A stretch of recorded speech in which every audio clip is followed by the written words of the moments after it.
Probably read 10,000 books at that period in my life. The only thing that you can count on is your God and yourself. And only half of that's true. But no matter what the fuck was going on with me, I couldn't be depressed. America don't give a about a tragedy. We are the Katt Williams' story isn't just tragic, it's straight up haunting. It started when he was only 13, choosing to sleep in a Miami park instead of staying in a house that didn't feel like home anymore. That runaway kid, hurt, gifted, and way ahead of his time, would later become one of America's most electric comedians, only to watch the same spark that lifted him up start tearing him down from the inside. This is how surviving turned into slipping towards self-destruction. Micah Sierra Williams, who the world now calls Katt, was flipping through novels when most kids were still sounding out basic words. But instead of celebrating how sharp he was, his parents, strict Jehovah's Witnesses from Cincinnati, treated his talent like it was some kind of problem. Books weren't rewards for him, they were punishments. While other kids got grounded from TV or hanging out, Micah got blocked from the one thing that made him feel calm: reading. His father, John Cornell Williams, once connected to the Black Panther Party, carried the weight of struggle and rebellion everywhere he went. This is the kind of song when you walk into the Slauson swap meet with $400, and you know not only can you buy anything you want, bitch, you can buy a boot. His mother, Brenda Louise, worked non-stop to keep the family steady, trying to raise a son whose mind moved so fast it left everyone else behind. But having a sharp mind without real support can feel lonely, and for Micah, that intelligence turned into a tight box he couldn't breathe in. By 12, he was already blowing past high school students with science projects that looked like they came out of a college lab. Teachers didn't even believe a kid his age built them. The National Science Academy in Dayton even offered him a scholarship, a rare chance to escape that closed-in home. But when Micah found out about the offer, something in him cracked open, and the pressure around him hit a breaking point. Instead of running toward that huge opportunity, he purposely flunked a math test. When his parents found out, the disappointment flipped into pure rage, and that rage twisted into something even darker. I'm just gonna go ahead and announce my retirement from stand-up. I'm kind of done. This is... They say this is the best medicine ever, and then 3 months later, you hear this quiet-ass commercial. Have you or one of your loved ones? Their words cut deep, the discipline turned harsh, and that strict house stopped feeling like a home real fast. In that environment, questioning anything was seen as wrong, and being creative felt like breaking some code. Every argument turned into a battle, every conversation felt like a fight to keep his spirit alive. Then came the moment everything snapped. The day young Micah looked his father in the eyes and realized their next argument might push things to a place neither of them could come back from. That's when he made the boldest move of his life. He chose the streets over staying somewhere his mind was treated like a problem. With just $2,500 in his pocket and a loyal Rottweiler puppy rolling with him, 3-year-old Micah Sierra Williams walked away from everything he ever knew. No family, no real plan, just raw faith, deep hurt, and a burning need for freedom. He caught a ride with a trucker at a Dayton stop headed toward Miami, chasing nothing but the idea of escape. That 3-year-old who climbed into that truck wasn't just running away, he was carrying years of pain on his shoulders. I knew Jesus left home at 13, so I didn't feel like I was out of pocket in any way. This was a kid who taught himself to read before kindergarten, now dropped into a world where survival had no instructions. When that truck stopped in Miami, Micah landed in Coconut Grove and turned a park bench into home for the next 4 long years. While other teens were stressing over homework, crushes, and school dances, he was focused on staying alive. The library became his real school, 8 hours a day of pure hunger for knowledge. He tore through books like they were meals, feeding a mind that had been punished for being too sharp. But wisdom doesn't fill your stomach, and surviving out there comes with a price. That's when desperation started whispering to him, pushing him toward choices no kid should ever have to make. At first, it was just one car radio, then another, and before he even realized it, it became a routine. Every morning, young Micah wandered through Miami's quiet neighborhoods, checking parked cars and hoping one door was left unlocked. Why is America that strong? Because of all of us that's in the room tonight. Not because white people are better or Hispanics are better, because blacks are better. No, nobody. We all are the same. Every stereo he sold meant he could eat for another day, sleep another night without feeling his stomach twist from hunger. That bitter reality hit him hard. The same sharp hands that once built next-level science projects were now popping locks just to stay alive. But the streets taught him things no classroom ever could. He learned how to read people with one look, how to spot danger in someone's eyes, how to notice betrayal hiding inside a simple tone of voice. He also figured out something powerful: making someone laugh could flip an enemy into an ally. Humor became his shield, his way of stopping chaos before it swallowed him whole. For him, comedy wasn't some dream, it was straight up survival. Then, one night, fate dropped a microphone right into his hands. At just 15, broke, desperate, and pretending to be older, he convinced a Florida club owner to let him fill a last-minute spot. Good evening, ladies and gentlemen. What a pleasure to be. When Micah stepped onto that stage, something inside him snapped awake. All that pain, fear, and raw brilliance burst out in a way nobody in that room had ever seen. His jokes weren't just funny, they were sharp, real, and painfully honest. And when the crowd laughed, it hit him like medicine. For the first time, being different wasn't a burden. It was straight power. The audience didn't just laugh, they felt him. Every punchline carried the truth of a kid with nothing left to lose. That night, Micah realized he wasn't just fighting to survive anymore, he was turning his pain into pure purpose. But even while the applause shook the room, the scars stayed right under the surface. That same street-born paranoia that once kept him safe never fully let go. Trust felt risky, and letting people get close felt like stepping into a trap. The habits that protected him back then slowly twisted into shadows he couldn't outrun. By the time he hit adulthood, those survival instincts weren't saving him anymore, they were locking him down from the inside. Micah became a master at pretending life was smooth. He could smile, joke, and light up a room like nothing bothered him, all while fighting battles nobody else could see. During the day, he was sharp, funny, and confident. But at night, that old pain slid right back in, whispering that no matter how far he'd come, he was still carrying the past on his back. Well, 4 caught up with Williams as he was ejected from a South Lake Union hotel around 7 p.m. On Sunday, Williams was arrested after an altercation at a nearby restaurant. Police say he argued with customers and threatened the man. I'm just going to go ahead and announce my retirement from stand-up. I'm kind of done.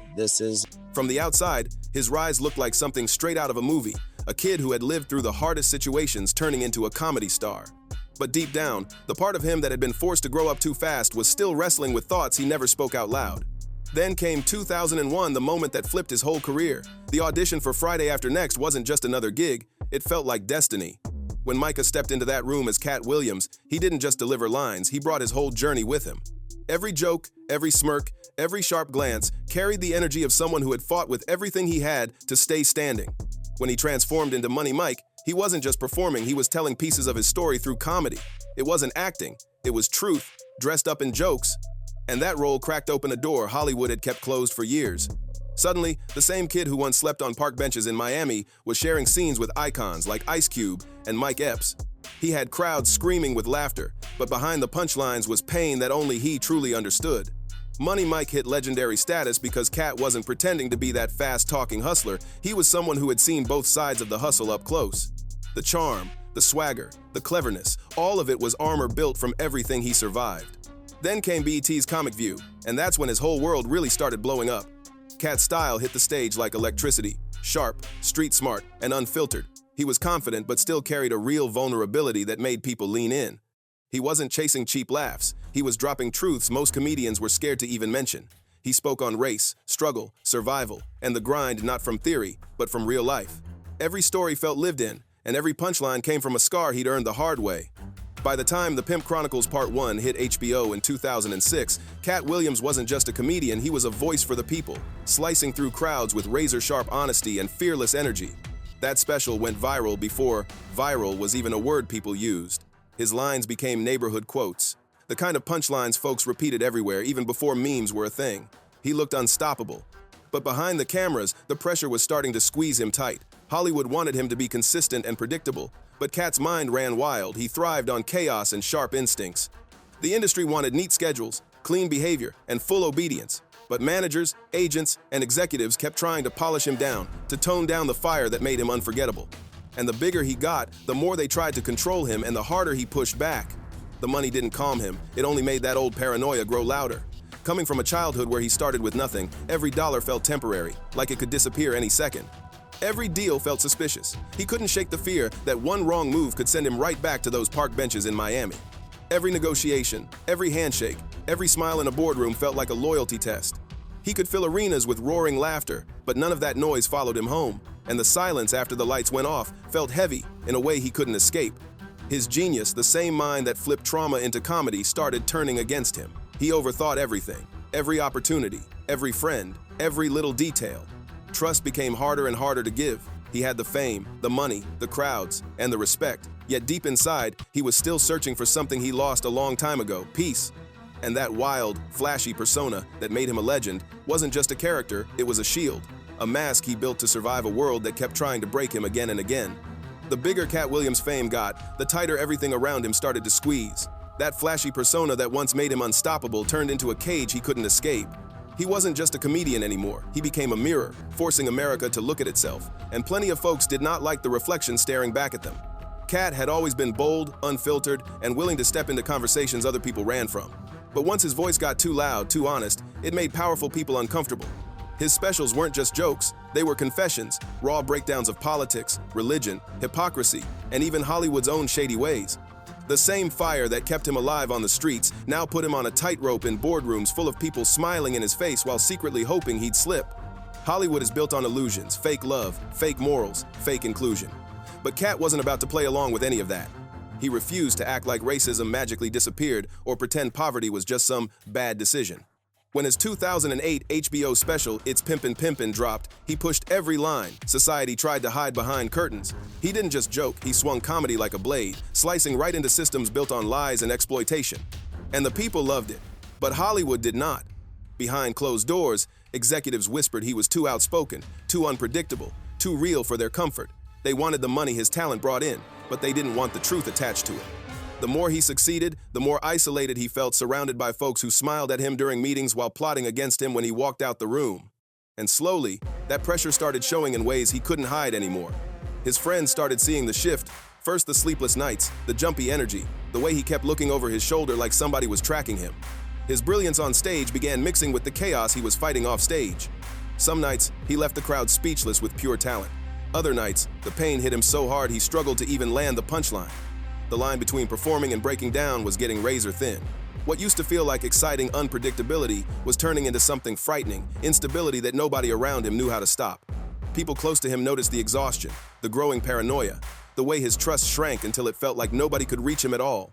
Katt started realizing something heavy: his success was being twisted. His roles in movies and TV weren't shifting the culture like he hoped. Instead, he felt like they were using him to sell the illusion of progress. The problems he joked about weren't changing, they were just being packaged as entertainment. He started feeling like a pressure valve for society, someone allowed to speak the truth just enough for people to laugh and move on, without actually wanting anything to change. The system didn't want his honesty, only his talent. And the same industry that once celebrated him was quietly waiting for him to break. Then came November 2008, the moment everything cracked open in South Carolina. His family grew terrified when Katt was seen at the Mount Vernon Inn, wearing nothing but a bathrobe and a towel around his head, wandering around confused like he was stuck between two different worlds. When the police arrived, he didn't argue or cause trouble. He simply asked for directions to the nearest hospital. Katt was then admitted for a 2-week psychiatric evaluation, confirming what people close to him had feared for years: he was battling bipolar disorder and schizophrenia. The same mind that created genius-level comedy was now fighting itself from the inside. These struggles had likely been growing quietly since he was young, shaped by the chaos and pain he survived as a kid. The trauma he never healed didn't disappear, it just hid behind the spotlight. His sharp intelligence, the same gift that made him unstoppable on stage, flipped into a curse, turning inward and spiraling until reality and imagination started blending together. The man who once made the whole world laugh felt trapped in a battle with his own mind, and this time, no punchline could pull him out. That brilliant mind, the one that built his legendary career, also made his condition harder to treat. His intelligence, once his power, became a double-edged blade, sharpening the very storm tearing at him from the inside.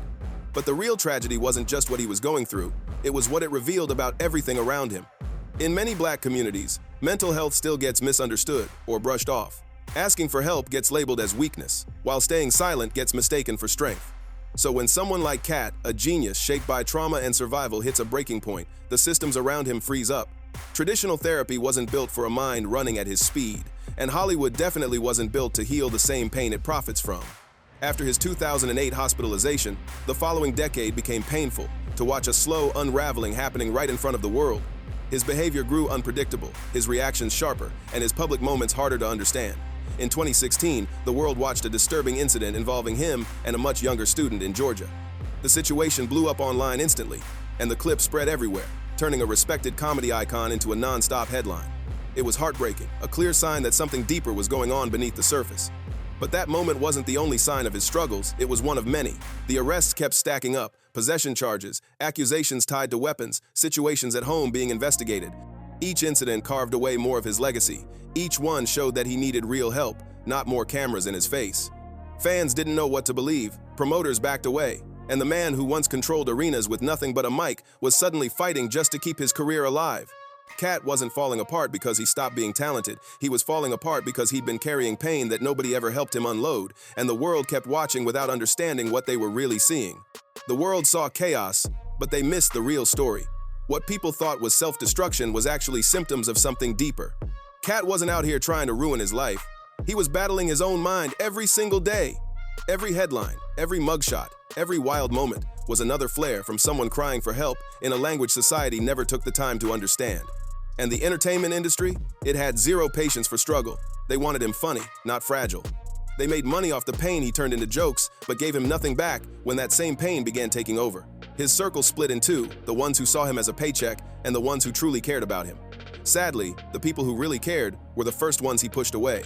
That old paranoia and mistrust, the same instincts that once protected him, now left him isolated. He built walls so tall that even real love couldn't climb them. The survival instincts that saved him as a kid became the cage that trapped him as an adult. On the nights he did perform, you could still see it, that spark, that sharp brilliance, that blend of intelligence and street smarts that nobody else could match. But it only showed up in flashes now. One minute he'd have the whole crowd crying from laughter. The next minute he'd drift into a spiral that felt more like a breakdown than a performance.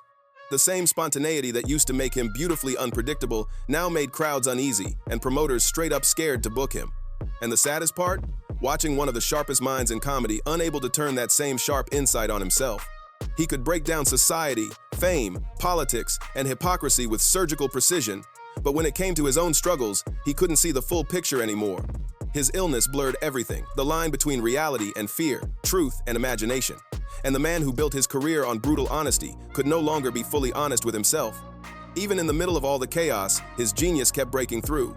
When he pulled up to Shannon Sharpe's club Shay Shay in 2024, he reminded the whole world exactly why he's stamped in comedy history. Within a day, that episode crossed 1 million views. People couldn't look away. Katt sat there sharp, focused, and fully in his element, calling out comedians he said stole from him and exposing the messy politics of Hollywood with a level of clarity most people don't dare to speak with. He talked with fire, confidence, and the kind of honesty that only comes from someone who's seen too much and refuses to stay quiet. But what made that interview hit so hard was the contrast, the brilliance, and the pain sitting right next to each other. You could see the genius that built his empire, and at the same time, the disorder that kept shaking his foundation. Katt Williams looked like both a prophet and a prisoner in one body, a man whose truth cut too deep for a world that only wanted him to tell jokes. His connection to truth had become a full-blown storm, part brilliance, part heartbreak. His breakdowns of the entertainment world were sharp, real, and sometimes dead-on accurate. But mixed in with those insights were claims about his own power and influence that critics used to dismiss him instead of listening to him. They labeled him unpredictable instead of acknowledging he might be right. The toughest part? The same mind that gave him unmatched wisdom was also pulling him deeper into isolation at the exact moment he needed people the most. The irony was harsh. The conditions that helped him understand human behavior on a level few people ever reach also made trusting anyone nearly impossible. He was stuck in a painful loop, too talented to ignore, too unpredictable for people to feel comfortable stepping in. The industry loved his chaos, not his clarity. Hollywood wanted the fire he brought on stage, but none of the pain he carried behind the scenes. And now, the man who spent years exposing truths nobody wanted to face was being forced to confront his own. He needed support, but his illness made asking for help feel like another battle he wasn't sure he could win. The entertainment world that cashed in on his talent never built a safety net for someone like him. There were no real systems, no true support, just people waiting with cameras ready, filming, uploading, and profiting every time he slipped. They turned his struggles into a show, labeling him the wild one, the unpredictable genius, the crazy comic, like his pain was just part of the marketing. It was cold, and it made money. Katt's breakdown sold headlines just as fast as his jokes sold out arenas. And in his mind, that brilliant, non-stop mind, everything became both a blessing and a trap. He could break down the truth about power, race, exploitation, and survival better than almost anyone alive. But that same sharp awareness kept him locked inside the pain he could explain so clearly. The intelligence that made him one of comedy's greatest voices also kept him from finding real peace. And still, his impact is everywhere. You can see pieces of Katt in almost every new comic bold enough to mix humor with social truth, his rhythm, his swagger, his raw honesty. He shifted the culture, even if the world didn't always know how to support the man behind the microphone. His legacy is complicated, a mix of brilliance and suffering, triumph and tragedy, Because while the world celebrated the performer, it failed the person. Katt Williams is still out here touring, still stepping on stage like nobody else can. And when that spotlight hits him, something powerful happens. The pain transforms. It turns into art, into laughter, into a connection only he can create. He's not broken, he's untouchable. His trauma flips into truth, his chaos turns into straight magic, and the crowd feels it every single time because deep down, they see pieces of their own struggles reflected in him. But once the lights shut off, the fight keeps going. The battle with mental illness, the loneliness, and a world that loves his realness but doesn't want to carry the weight that comes with it. The real tragedy of Katt Williams isn't that he deals with mental illness, it's that he ended up facing it inside a society that profits off black pain while giving almost nothing back for black healing. Tell me what you think. Did Katt's truth-telling make him a target? Or was that just the price that came with his level of genius? Drop your thoughts down below. Hit like, share this story with someone who needs it, drop a comment, and make sure you subscribe for more deep dives like this. See you on the next video.